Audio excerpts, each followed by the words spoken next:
Olá, tudo bem com você? Seja muito bem-vindo, muito bem-vinda. Estamos começando agora mais uma conversa aleatória na sua companhia. Como sempre, a cada semana um conteúdo diferente. E hoje quem bate um papo comigo é Cleider Luciano Risso, no meio artístico conhecido como Luciano Risso. Ele é ator e preparador de elenco.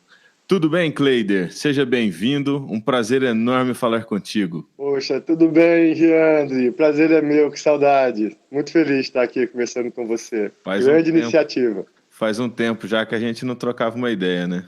Poxa, faz uns anos. O tempo tá voando, cara. Parece que foi ontem. Cleider, o bate-papo de hoje é mais para a gente saber um pouco sobre a sua história, a sua trajetória no meio artístico e, além disso, dar umas dicas para aqueles que estão iniciando agora. Então, eu queria que você contasse primeiro um pouco sobre a sua trajetória, como que você iniciou nos caminhos artísticos. E eu lembro de uma história que você já me contou uma vez, em que você falava que um professor te influenciou bastante. Então, se puder falar um pouco para a gente sobre isso. Olha, eu sempre falo disso e sempre me emociono. É possível que eu me emocione aqui também. E, enfim, falar de professor, né, cara? Na verdade, não é um professor. São dois educadores que mudaram a minha vida. A gente não tem noção de como um professor, um educador pode transformar a vida de alguém. Você é professor, educador. Eu sei que você transforma vidas, porque você é um educador apaixonado, com muito amor pelo que faz. E a gente não tem noção. E a minha vida artística e como cidadão começou lá no Colégio Marista, onde eu estudei e convivi por anos com dois educadores mestres incríveis, o Madureira, professor José Maria Madureira, genial, incrível, um visionário, e a professora Silvana Elias, né? Eu os tenho como segundo pai e segunda mãe. Lá eu participei do grupo Tiamar, do Gamar, a gente construiu casa, enfim, fazia espetáculo na rua, dentro de ônibus, fomos para BH, Rio. E na época, mais ou menos em 95, o Madu decidiu montar Fernando Arrabal, o Teatro do Absurdo. Olha isso.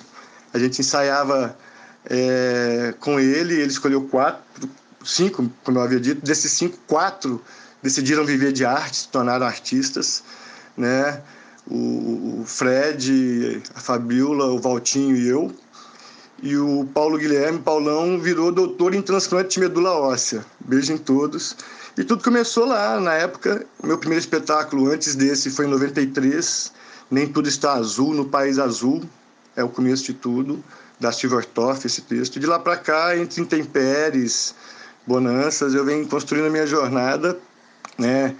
E como pai, avô, eu sou pai de 3 filhas, a Maia, a Maria e a Lila, e sou vovô do Miguel, não poderia deixar de falar deles, né? Meu netinho tem 5 anos.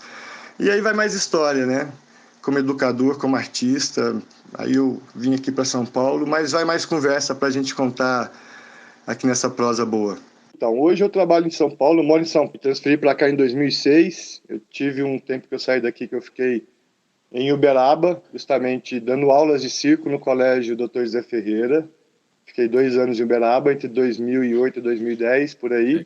Que foi onde a gente se conheceu, né? Onde nos conhecemos. E com um projeto que começou totalmente despretensioso. Na verdade, nem começou o projeto. Era um certo dia eu fui substituir um professor de educação física. Eu adoro exercício, eu sou atleta, enfim. Fui atleta. Deixa pra lá. Mas eu fui atleta mesmo. E fui artista de circo. E lá no Zé Ferreira eu tive uma chance de um dia substituir a aula, decidi fazer uma aula de circo para ficar divertida. Depois acabou que o professor teve um problema muito grave de saúde, infelizmente. Depois ele ficou bem, mas eu acabei assumindo as aulas e eu falei para o diretor do colégio que eu poderia dar as aulas de circo e com bastante exercício físico. E virou um projeto que é quase 500 alunos, entre circo e ginástica lúdica. Eu comecei no circo, na verdade, contando um pouco da minha história, depois que eu saí do colégio Marista, fiz direito na Uniub, logo em seguida, assim, praticamente no meio da faculdade, eu tranquei e fui morar no Mato Grosso. Eu acho importante também falar da minha trajetória, voltando à pergunta anterior. eu tive contato com o Laboratório Cênico Leite de Pedras, que era um projeto incrível numa praça em Cuiabá, de um bairro muito complicado, um bairro carente, violento, e essa praça reinventou o bairro.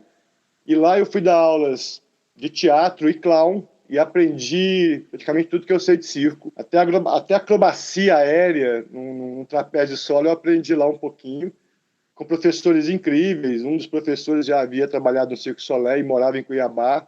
De lá para cá, eu dei aulas de teatro, de circo e vim parar em São Paulo com um amigo, padrinho da minha filha, que me trouxe, e acabei em 2006 entrando como preparador de elenco e professor no estúdio Fátima Toledo, que, sem dúvida, é um dos mais importantes do Brasil e da América Latina, e a Fátima, né? A Fátima é uma fábrica de sucessos, mas a Fátima é uma das melhores preparadoras de elenco do mundo, assim. E aí eu trabalhei com ela 13 anos, e hoje eu estou seguindo minha carreira solo, fazendo minhas coisas e dando aulas, enfim, e reiniciando minha carreira de ator também. Cleide, quando a gente agendou a gravação, né, a gente começou a trocar ideia para poder chegar nesse ponto que a gente está aqui agora, eu coloquei uma caixa de perguntas lá no Instagram e além de muita gente te mandando abraço, mandando lembranças daqui de Uberaba para você, eu recebi muitas dúvidas de pessoas interessadas em como ingressar na carreira de ator.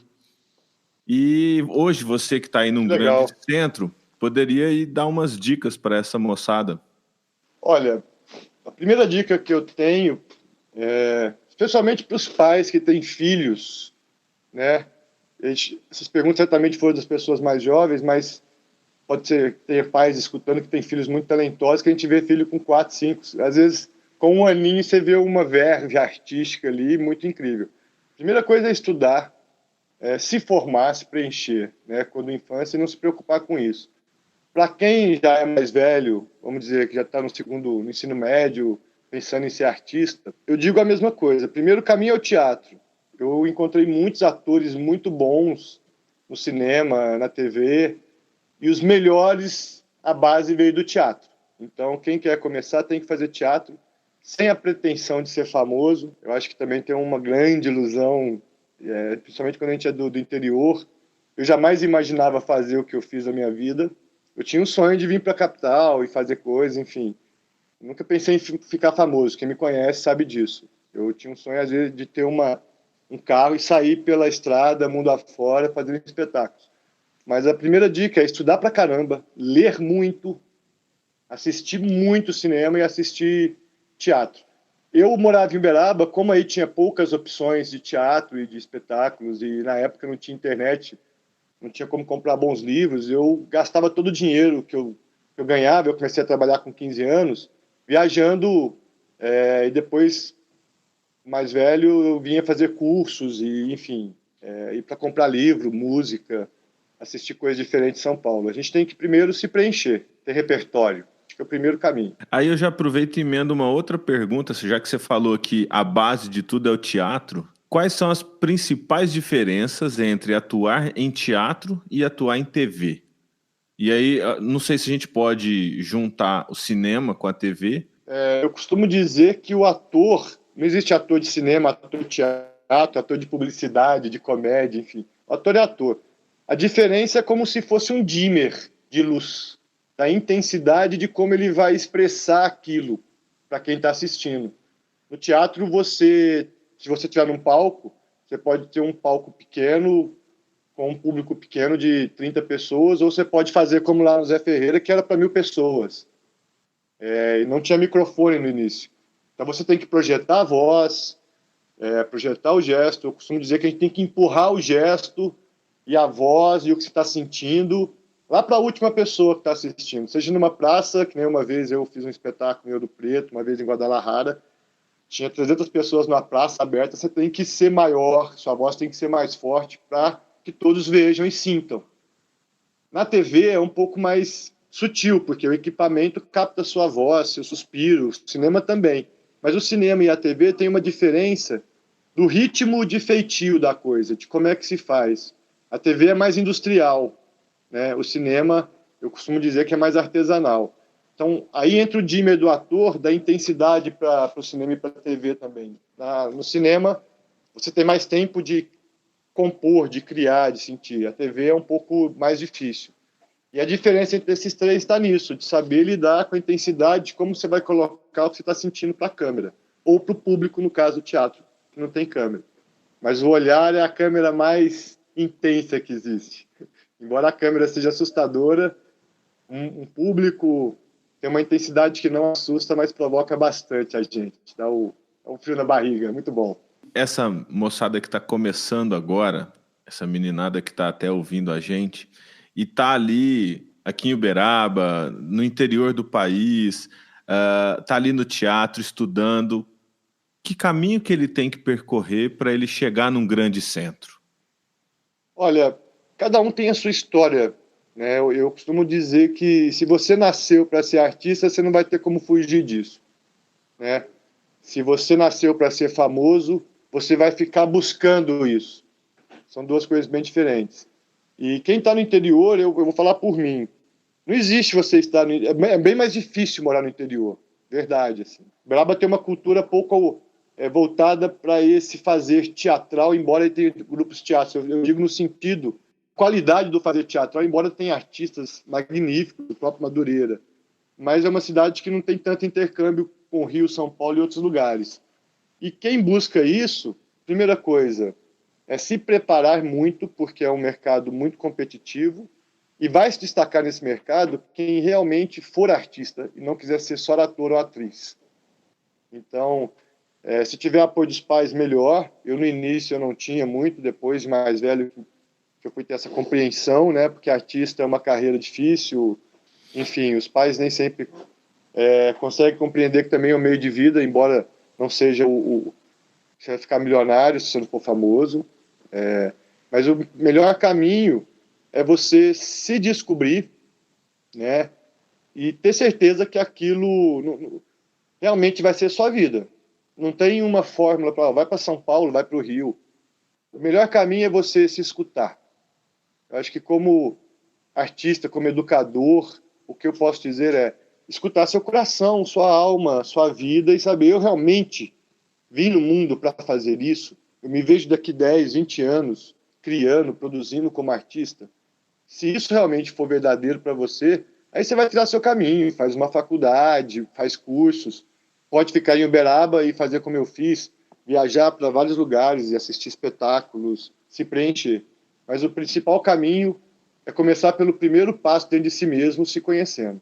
Você falou um negócio muito bacana, que a pessoa tem que ser artista e não ator, que é diferente. O que é o ser artista? Cara, eu costumo dizer isso porque, assim, ator e atriz, qualquer um pode ser.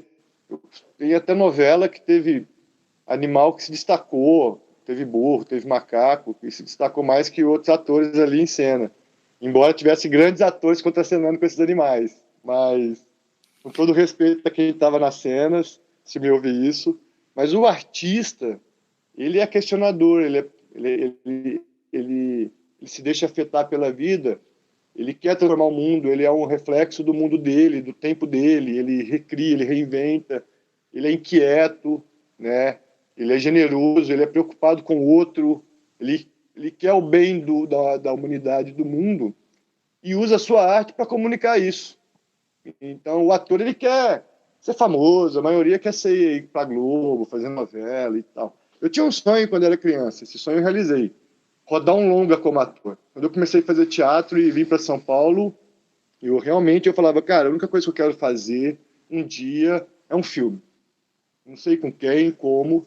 Isso eu tinha como meta pessoal de vida, né? Então, assim, digo que se você quer fazer isso, tem que saber, como eu falei na resposta anterior, se você realmente sente que a sua vida veio para ter esse sentido de artista. É isso.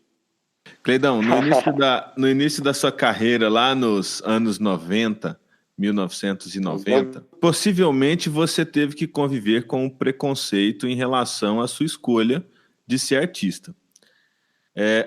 Hoje, ainda existe muito preconceito em relação a essa profissão? E como que você lidou com esse preconceito naquela época? Até para assim, orientar as pessoas hoje que sofrem um tipo de preconceito em casa, como você mesmo disse, de os pais de início não apoiarem a ideia de querer ser ator, querer ser atriz ou querer ser simplesmente artista. Olha, Geandre, enquanto houver pessoas, gente, que acredita que a Terra é plana, que o coronavírus é uma gripezinha, que pisar no pescoço de uma mulher negra é normal como policial, e deixar o menino no elevador sozinho é normal, a arte vai ter preconceito, porque a arte questiona a imbecilidade, a bestialidade, a crueldade, a maldade. E o artista, cara, ele sofre preconceito. Eu sofri na época, até porque eu era um bom aluno, eu era o famoso nerd do fundão. Meus amigos todos hoje são médicos, enfim, assim, minha mãe achava que eu ia ser um grande advogado ou médico. O preconceito também é capitalista, né, financeiro, não estou aqui no discurso, não me chamar de comunista e tal, mas também o preconceito porque não é uma profissão muito rentável. Você vive, você pode, como eu falei, se ficar famoso, você pode ficar muito rico, mas se você for digno e trabalhar dignamente, você também vive com dignidade. Mas o preconceito é muito grande. E o exemplo que eu dou, e não só para quem quer ser artista e viver de arte, inclusive do ensino de artes nas escolas. Enquanto houver um governo, e agora eu vou falar, ou governos, independente federal, municipal, estadual, sei lá qual, que entende que a arte não é importante, ele não vai entender que o médico, para ser bom médico, ele vai ter que ter tido aula de pintura no colégio, na escola, né? Com um pincel número 1, fino, para ele melhorar a destreza dele manual. Vai entender que o teatro pode ser importante para um médico ou para um advogado que descobriu uma coisa gigantesca, vai para um congresso e vai saber falar. Então a arte é fundamental, assim. Eu lembro que no colégio, não a direção do colégio na época, o professor Danival, eu preciso registrar aqui, acho que foi uma das pessoas mais incríveis que eu já trabalhei na vida.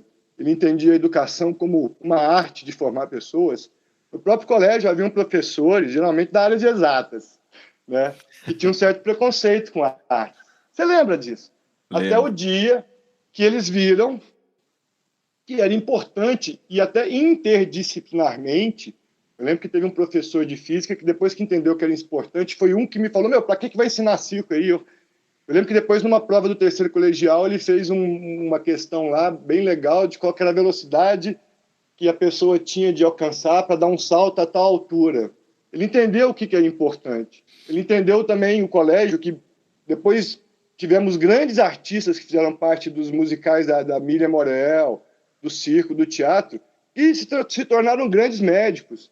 E vão se tornar médicos mais sensíveis, profissionais mais criativos, vão lidar melhor com os problemas. E a arte vai... Seres humanos melhores, né? Seres humanos melhores. A arte não é só para quem quer ser artista. Na Europa, todo mundo tem que estudar artes obrigatoriamente para você ser um grande administrador, qualquer coisa. Porque a arte ela vai fazer com que você veja um mundo diferente. E como eu disse no começo da pergunta, enquanto houver pessoas que veem o mundo de uma maneira retrógrada, medieval, né, a arte vai sofrer preconceito. Mas isso mudou um pouco, né? Embora ainda, até hoje... Eu vou para Uberaba, às vezes, tem muita gente que não sabe que eu fiz muitos filmes, muita coisa legal, e pergunta assim, de um jeito meio pejorativo, você ainda mexe com teatro? Né? Ou eu lembro quando eu trabalhava com mais novo, eu falava, eu sou artista, mas você trabalha com o quê? Como, você não tem outro trabalho? É um preconceito que machuca, mas se acostuma. E isso é uma das coisas que quem está me ouvindo vai ter que lidar. Eu tomei uma opção...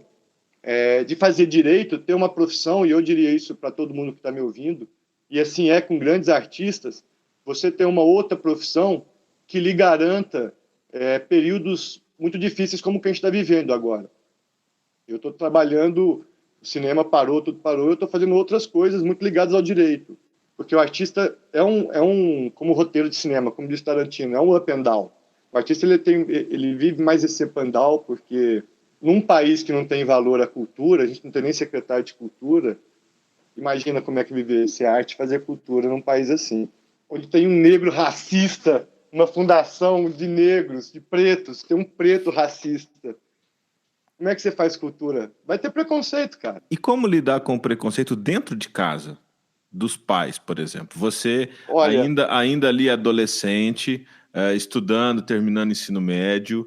e às vezes tendo que cumprir uma exigência dos pais para formalidade, né? E ao mesmo tempo aquele sonho seu sempre batendo ali. Cara, a primeira coisa que eu aprendi, que é muito difícil na adolescência, eu tenho uma filha na adolescência e outra que está saindo da adolescência, é tentar não bater de frente com os pais. Muitas vezes os pais não entendem a gente, como diria o Renato Russo, os filhos não entendem os pais, né? Então, assim, se os pais que estão me ouvindo também conseguirem entender que seu filho é artista e não querer obrigá-los a ser outra coisa, diminui os problemas. E se os filhos entenderem que realmente os pais têm que ser aliados para ele viver aquilo, seria diferente.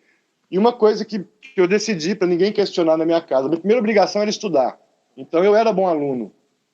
Eu fui reprovado no segundo colegial quando meu pai sofreu derrame cerebral, porque eu praticamente abandonei o colégio e no último trimestre, abandonei. Meu pai ficou na cama, enfim, e acabei fazendo o segundo colegial de novo, segundo ano do ensino médio. Mas eu sempre fui aluno com boas notas no colégio, na faculdade, por quê? Essa é a primeira obrigação. Primeira coisa, você está fazendo teatro, mas sua nota está ruim. Já ferrou. Então, assim, e outra, eu não gostava muito de exatas, mas eu sempre passava de ano, peguei umas recuperações, eu estudava. Então, tinha coisas que a gente realmente não tem aptidão e não entra. Para mim, física, óptica era muito difícil, mas depois eu fui entender que no cinema era importantíssimo. No teatro, física óptica é tudo. Cinema, você filmar, eu já fiz filmes, já dirigi, a textura da luz, é física pura. Teatro é física pura, circo é física pura. Então, se a gente, nessa idade, se eu conseguisse entender o quanto era importante, eu tinha estudado mais. Né? E se você tem boas notas, seus pais já não vão poder reclamar de você fazer algo que você queira depois. Você já cumpriu o seu compromisso. E a terceira coisa é estabelecer o diálogo, coisa que é muito difícil nessa idade. Até porque quem quer ser artista tem um jeito de ser diferente. A gente é irreverente, a gente é diferente, não está no padrão. Uhum. Então a família geralmente não consegue ver isso. Então é saber se colocar. Quando eu fiz isso com meus pais, eu fui muito compreensivo, mas a primeira vez que minha mãe e minha família entendeu que eu queria ser artista foi quando a gente fez um espetáculo que teve uma bilheteria muito boa. Com a bilheteria, isso no Grupo do Madureira, com o Tiamar, a gente construiu 2 casas no projeto João de Barro e parte da bilheteria nós dividimos entre nós. O Madureira falou, vocês vão levar esse dinheiro para vocês verem que a arte também é um meio de vida.